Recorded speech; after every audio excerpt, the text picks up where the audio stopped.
바울이 지금 이제 예루살렘에 가기 위해서 급하게 서두르는 모습을 볼 수가 있습니다. 바울이 드로아에서 아소 같은 이 내륙으로 그냥 통과해서 30km 정도 간 다음에 아소에서 우리를 만났다.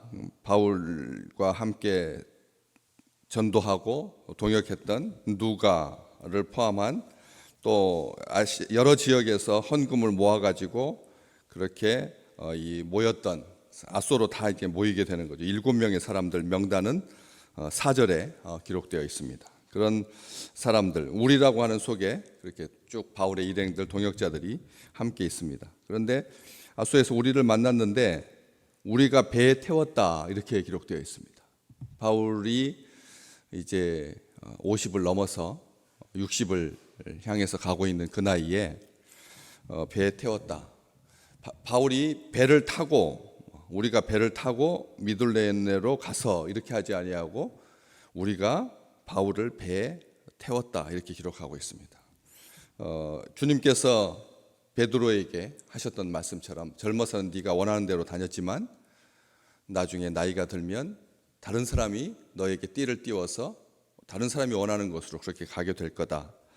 이 말 참 우리가 나이 들어가면서 참 생각해야 되는 그런 귀한 부분인 것이죠. 이게 바울이 얼마든지 주도적으로 선교의 대장이고 그러니까 제일 선배고 나이도 많고 그렇기 때문에 바울이 의지적으로 같이 함께 타자 해가지고 우리가 배를 타고라고 아주 이 주도적인 그런 말을 쓰지 아니하고 우리가 배에 태웠다. 그래서 미둘레네라고 하는 섬으로 간다. 이게 이제 이쪽에 여러분이 보시기에 이쪽이 그리스고 그 다음에 터키 이렇게 요 사이가 에게해입니다. 그리스와 터키. 그래서 위에서부터 터키 맨 위쪽이 드로아부터 이쪽에 건너가 이제 빌립보가 있는 거고 마게도냐에 드로아부터 바로 아소 그 다음에 이제 해안가로 쭉 섬이 쭉 있습니다. 그 다음에 첫 번째 섬이 미둘레네, 그 다음에 기오, 그 다음에 사모, 그 다음에 밀레도. 이 사모 옆에가 에베소 교회입니다. 사모 옆에가 에베소 교회고 그 밑에가 밀레도고 밀레도 옆이 반모섬이라고 우리가 잘 아시는 요한이 유배되었던 그런 섬이 반모섬이 있죠. 그러니까 이 에게의 섬이 정말 많습니다. 막 흩뿌려둔 듯이 섬이 많은데 대부분이 다 그리스 섬입니다. 왜냐하면 그리스가 온 세계를 제패했으니까 알렉산더가 온 세상을 다스렸으니까. 그래서 그 대부분 다 그리스 섬입니다. 터키 바로 붙어 있는데도 다 이 섬 지금 나오는 섬들이 다 터키 쪽에 있는 섬들입니다. 그런데도 그것도 뭐 이렇게 눈으로 보이는 그런 섬들인데 다 그리스에 속한 그런 섬들이죠. 여기 미둘레네라고 아소에서 배 타고 이제 조금만 가면 바로 있는 그런 섬인데 지금 현재 레보스라고 하는 그런 명칭으로 불리고 있는 섬입니다. 에게해에 있는 섬들 중에서 세 번째로 큰 섬입니다. 제일 큰 섬인데 섬이 이 크게 이렇게 많이 뚫고 들어와 있는 조개처럼 이렇게 입을 벌리고 있는 그런 두 개의 바다를 품고 있는 그런 형태로 되어 있죠. 이렇게 M자처럼 되어 있습니다. 이렇게 큰 항구, 그다음에 작은 항구. 그런데 지금은 항구를 어디를 쓰냐면 그 작은 지금 현재 거기를 거쳐갈 때마다 들르는 그 항구가 있는데 2000년 전에 바울 일행이 우리가 이 떠날 때 고대 항구가 이제 흔적들이 발견되고 있는 거죠. 옛날에 나무 박아가지고 항구로 썼던 그 자리가 있고 그리고 바울이 도착했던 그 지점 그리고 그래서 바울의 이름으로 기념교회가 있는 그런 곳입니다. 조개가 많아서 조개가 많다는 뜻입니다. 미둘레네가 조개가 아주 많았다. 그래서 유럽에서 가장 수질이 좋은 광천수가 나오고 온천이 있어서 유럽 사람들에게 아주 휴양지로 유명한 그런 섬이 이 미둘레네라고 하는 이 섬인데 레보스라고 하는 섬인데 온천으로도 유명하고 그리고 우리가 호메로스 우리가 같이 이름 알고 계신 것처럼 그 시인 호머 이와 쌍벽을 이룬다고 평가를 받죠. 여자 시인인데 이 사포라고 하는 그 여류 시인의 출생지가 바로 이 섬입니다. 기후가 온화해서 일찍부터 사람들이 정착하고, 그리고 바울 기념교회가 있고, 그다음에 그 섬의 북쪽에가 이제 높은 산이 있는데 그 산 이름이 페트라, 우리가 많이 들어보셨죠? 페트라, 암만 지역에 있는 그 페트라, 요르단 지역에 있는 그 페트라, 그 계곡 속으로 쭉 가가지고 끝에 지금 발견돼 가지고 많은 사람들이 관광하고 있는, 정말 바위에다가 궁전을 새겨가지고 그래서 그 속에 제사를 지냈던 그런 그 페트라 신전을 알고 있는데, 그 페트라가 베드로라는 뜻입니다. 반석이라는 뜻이니까요. 그 반석 바위산 꼭대기에 기념교회, 교회가 있습니다. 그래서 나중에 바울의 이 여정처럼 이렇게 쭉 이렇게 다녀보면 거기 그 기념교회에서 온 섬들을 다 밑으로 내려다볼 수 있는 그런 아름다운 섬이죠. 그리고 이제 거기서 떠나서 다음 날 하루 만에 기오 앞에 왔다 이렇게 쓰고 있습니다. 기오라고 하는 이 섬, 기오라고 하는 섬 앞에 왔다. 왜 그랬을까? 그냥 기오라고 하는 섬을 옆에 두고 이렇게 돼 있지 아니하고, 기오라고 하는 섬 앞에 왔다라고 하는 말은 이것을 쓴 사람이 지금 어디에 있는 겁니까? 그 섬에 있는 거죠. 우리가 배를 타고 이 미둘레네라고 하는 그 섬을 지나서 다음 날 거기서 1박을 하고 묵고, 그 다음 날 기오 앞에 왔다라고 하는 말은 그 섬에 이 화자가 이거 쓰는 사람이, 그리고 하나님이 그 섬에 계시다는 겁니다. 우리가 그냥 기오 앞에 왔다라고 하는 말, 하나님 앞에 왔다는 뜻입니다. 하나님이 안 계신 곳은 없다는 뜻이죠. 하나님은 다 계십니다. 이 기오라고 하는 섬, 제주도의 절반도 안 되는 섬입니다. 그리고 거기에서 호머가 출생했죠.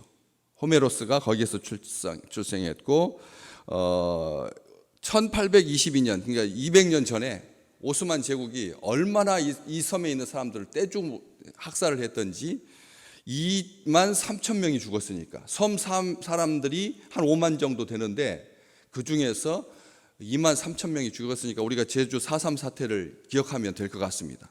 학살이었습니다. 그냥 죽였습니다. 그리고 나머지 4만 7천 명의 사람들은 노예로 끌고 간 그 섬이 바로 이 기오라고 하는 그 섬이죠. 그래서 프랑스의 화가 들라크로아가 이 섬의 대학살, 히오스 섬의 대학살, 지금은 기오라고 안 부르고 히오스라고 부르니까 히오스 섬의 대학살이라고 하는 그림 보시면 알 수가 있습니다. 인터넷에 검색하면 이 섬과 관련해서 얼마나 큰 참혹한 일이 벌어졌는지를 알 수가 있는 거죠. 그래서 그 섬 앞에 왔다라고 하는 말은 이 터키에서 기오라고 하는 섬을 바라보니까 그 사이로 지나갔다는 말도 되고요. 그리고 기오라고 하는 섬에서 바라보니까 앞에 왔다라고 하는 말, 기다렸다는 뜻이죠. 기다렸다는 뜻입니다. 그래서 그 기오 앞에 오고, 그 이튿날 사모라고 하는 섬에 들리게 됩니다. 사모라고 하는 섬은 들렀다라고 표현합니다.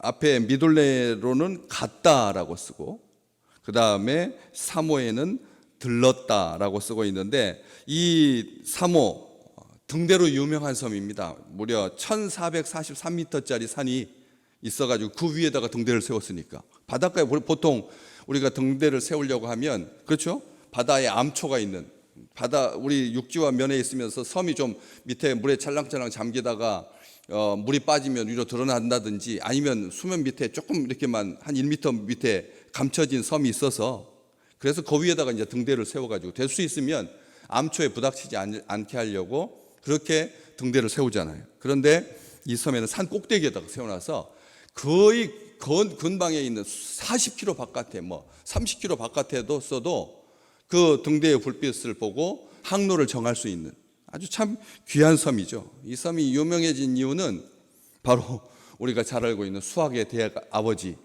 피타고라스의 출생지이기 때문에 그렇습니다. 그래서 피타고라스를 기념하기 위해서 거기 항구에다가 한 손에는 삼각형, 한 손은 기둥의 끝을 바라보고 있어서, 그래서 그 조각의 형태가 기둥과 그다음에 피타고라스, 그다음에 손가락으로 가르치고 있는 꼭지점, 이렇게 해가지고 직각삼각형이 돼서 우리가 그렇게 수학에 외웠던 피타고라스의 정리가 나온 거죠. 두 변의 제곱의 합은 빗변의 제곱의 합과 같다. 이 피타고라스의 이 정리가 바로 여기 이 섬 출신이었다는 거죠. 또 그뿐만 아니라 50개의 돛이 달린 이 노가 달린 배가 노가 50개라고 하면 이 25명씩 노를 저을 수 있는 그런 한 사람이 쭉 앉아가지고 젓는다면, 뭐 양쪽에 두 사람을 배치한다면 50명이 탈 수 있는 배니까, 그래서 아주 유명합니다. 그 당시에 가장 진화된 배 건조 기술을 가지고 있는 거죠. 속력이 가히 혀를 내두를 만큼 빨랐던 쾌속선이었습니다. 그 당시에 보통 노트로 계산했을 때 완만했던 그런 항해 속도하고 비교해 봤을 때 50개의 노를 가졌다. 이건 대단한 거고, 그리고 그건 기술이었습니다. 최첨단 기술이었죠. 그래서 그렇게 놀라운 기술을 보유했던, 더 뭐 다른 말을 떠나서 여기에는 우리가 보통 지구가 태양을 돈다라고 하는 것이 갈릴레오 갈릴레이에 의해서 19세기에나 나온 그런 학설인 줄 아는데, 사실은 이 섬 출신이었던 아리스타르쿠스가 벌써 했단 말입니다. 지구가 태양을 돈다. 태양이 지구를 도는 게 아니라 지구가 태양을 돈다라고 하는 그런 것을 최초로 발견했던, 또 아시잖아요. 지난번에도 말씀드렸지만 탈레스가 철학의 아버지인데 고대 그리스의 7 현인 중에 한 명인 바로 그 사람의 출생지입니다. 여기가 사모라고 하는 섬이 정말 대단한 거죠. 그 작은 섬에 이런 사람들이 있었으니까, 그래서 그리스 최초의 철학 학파를 구성하고, 그래서 이 다음 섬이 밀레도, 사모가 아니라 밀레도 섬인데 그 밀레도 섬에 밀레도 학파가 나오게 된 것이죠. 섬마다 다 이렇게 어마어마합니다. 만물의 근원은 뭘로 되어 있다. 만물의 근원을 자연에 있는 어떤 요소로, 물로 되어 있다, 흙으로 되어 있다, 불로 되어 있다, 쇠로 되어 있다, 나무로 되어 있다, 공기로 되어 있다, 원자로 되어 있다. 자연을 그렇게 분석한다라고 하는 것 자체가 굉장한 집중력인 겁니다. 그냥 우리가 생각할 때 그냥 만유인데 그것을 구성 요소가 물이다. 사람이 어떻게 물입니까? 그런데 따지고 보면 물이 90% 가까이 사람의 몸을 구성하고 있는. 그러니까 이 얼마나 대단한 사람입니까? 자연의 논리를 그런 설명을 하는데 만물의 근원, 그래서 자연 철학파라고 명칭을 가진 밀레도 섬이라고 하는 섬이 바로 그런 섬인 것이죠. 밀레도에 이르렀다, 이렇게 기록을 하고 있습니다. 또 이 그 밀레도 섬에는 극장이 당연히 있죠. 다 로마의 지배를 받았으니까 최후로 이제 로마의 지배를 받게 되고, 그 로마의 지배에 있으니까 로마가 다스리는 곳은 가장 유명한 것이 자연 극장이고, 그 극장의 좌석에 한 문 비석이 하나 발견되어 있는데 하나님을 섬기는 유대인들의 좌석. 한번 생각해 보십시오. 서울대공원, 장충동 극장에 갔는데 예수를 사랑하는 사람들이 앉는 좌석이라고 써져 있다면. 아멘. 우리가 지금 기독교가 처한 현실이 어떤데요? 예매히 고난 당하는 것을 떠나서 혐오하고 있습니다. 예수 믿는 사람들, 예수쟁이들 상대할 가치가 안 된다. 예수 믿는 사람들이 말로는 번지르르 한데 정말 다른 종교를 가진 사람들하고 비교해 봐서 성실성도 떨어지고 이중인격이고 말만 많고 얼마나 치대는지, 얼마나 서로 싸우는지 정말 부끄럽기 그지없다. 목회자부터 시작해가지고 하나도 안 썩은 데가 없다. 한국 사회에서 기독교라고 말하면 이것은 이미 소각장입니다. 우리가 지금 그런 시대를 살고 있는 거예요. 마지막 때의 마지막을 살고 있는 겁니다. 우리가 지금 이렇게 신실하게 정성을 다하고 사랑하고 이웃을 사랑하고 그렇게 최고의 종교가 아닌 생명인 그 아름다운 것을 살면서도 우리가 얼마나 빛이 아니고 얼마나 소금이 아니었으면 세상 사람들이 기독교인이 오는 것조차 싫어하고, 그래서 교회 문패 다는 것도 싫고 모이지 않으려고 하고, 이런 상황 속에 그 밀레도라고 하는 섬 극장에 하나님을 잘 섬기는, 존경받는 유대인들이 앉는 좌석이 있었다니까요. 생각할 일입니다. 우리가 어디를 가든지 예수 믿는다 그러면 정말 존경받는 우리 귀한 식구들 되시기를 주의 이름으로 축복합니다. 흐리멍텅하게 살지 마십시오. 세상을 희생하고 다른 사람을 위해서 천사의 말을 해도 사랑이 없으면 소리나는 구리밖에, 울리는 꽹과리밖에 안 됩니다. 예수쟁이라고 하면서 정말 챙길 거 다 챙기고 세상 사람들이 봐도 이 사람들하고는 같이 있어서는 안 되겠다 싶어가지고 혐오하는 그런 대상이 돼요. 기독교를 머독교라고 말하고 목사를 먹사라고 말하고, 지금 기독교가 처한 이 위치가 정말 비아냥의 끝에, 조롱의 끝에 와 있습니다. 그것을 예수를 닮은 흔적이라고 말하지 마십시오. 우리의 삶이 오죽했으면 이 시민사회인데, 민주주의 사회인데 이렇게 공격을 당하고 있겠습니까? 그런 사람들을 바울 일행이 어디는 앞에 오고 어디는 들르고 어디에는 이르고 하면서 급하게 가고 있습니다. 목적은 16절, 에베소를 지나 배 타고 가기로 작정하신 될 수 있는 대로 오순절 안에 예루살렘에 이르려고 급히 갔기 때문이다. 급하게 하루 만에 그렇죠. 1박하고 지나가고 경유하고 할 수가 있죠. 막 스치듯이 지나가면서 이제 모든 전도 세상 복음화를 위해서 헌신했던 한 이 팀이, 선교팀이 예루살렘에 가기 위해서 가니까 이튿날 다음날 쉬지 않고 계속해서 갔는데 오순절 아래 예루살렘에 이르려고 급히 갔다. 어느 곳 한 곳에 느긋하게 쉬면서, 정말 여기 섬들 유럽 사람들이 얼마나 휴양을 많이 오겠습니까? 물이 그냥 청정하기 그지없는 에헤의 섬들은 정말 오염원이 거의 없어가지고 그냥 정말 맑고 투명한 최고의 바다죠. 기후도 따뜻하고 온화하니까 물도 좋고, 그러니까 얼마나 많은 사람들이 가서 한 달씩, 일주일씩, 열흘씩 그렇게 휴가를 지내는 그런 곳인데, 거기서 어느 것 느긋하게 휴식을 취하지 아니하고 오순절, 6월절 다음 7주 지난, 6월절 다음에 7주 지난, 그래서 77절이라고 구약성경에는 기록되어 있습니다. 오순절이라고 되어 있지 아니하고 77절이라고 되어 있죠. 50일째 되는 날, 6월절에 50일째 되는 날, 특별한 방식으로 임하신 성령을 기념하는, 교회가 기억하는 최고의 날인 거죠. 이 날은 정말 급하고 강한 바람 같은 하나님의 영, 그리고 마치 불의 혀처럼 갈라지는 것들이 나타났던 이 3,000명이 넘는 사람이 회개했다. 이제 우리 기독교 역사에 어떻게 이런 일이 있겠습니까? 한 탁월한 장수가 나와가지고, 한 탁월한 군주가 나와서 제주도를 복음화시키고 한 민족을 복음화시켜가지고 강제로 예수를 믿든지 아니면 죽든지 둘 중에 하나 선택해라, 그런 역사가 있었습니다. 그래가지고 강제로 개종을 시키지 않는 한 진짜 마음속에서 우러나서 하나님 앞에 돌아올 수 있는 이 세례를 받는 이 초대교회의 생일인 바로 오순절날, 모세에게 율법을 주셨던 구약의 오순절날은 얼마나 아름다운 날입니다. 하나님께서 당신의 법을 우리에게 주셨으니 살라고, 당신의 약속을 우리에게 주신 날이니까 오순절날, 그러니까 우리 그것을 기념하는 게 일주일에 1년에 52주인 거예요. 우리가 지금 그냥 주일을 지키는 이게 아무것도 아닌 날이 아니라, 그렇게 바울이 그걸 지키려고 급하게 갔다는 거예요. 오순절이라고 하는 게 그런 부활하고 50일째 되는 날, 승천하신 지 열흘째 되는 날. 그러니까 지금으로 말하면 언제예요? 다음 주일이 부활하고 이제 50일, 40일이 차고 승천하는 날이니까 그 다음 열흘 뒤, 5월 달인 겁니다.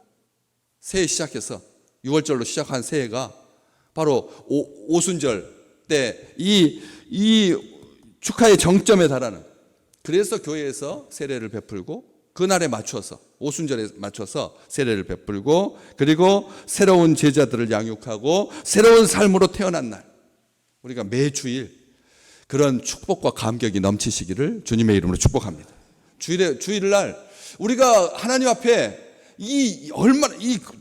예수 그리스도의 이름으로, 그 이름과 성령의 능력으로 부여받은 은사를 실천할 수 있는 최고의 날인 겁니다.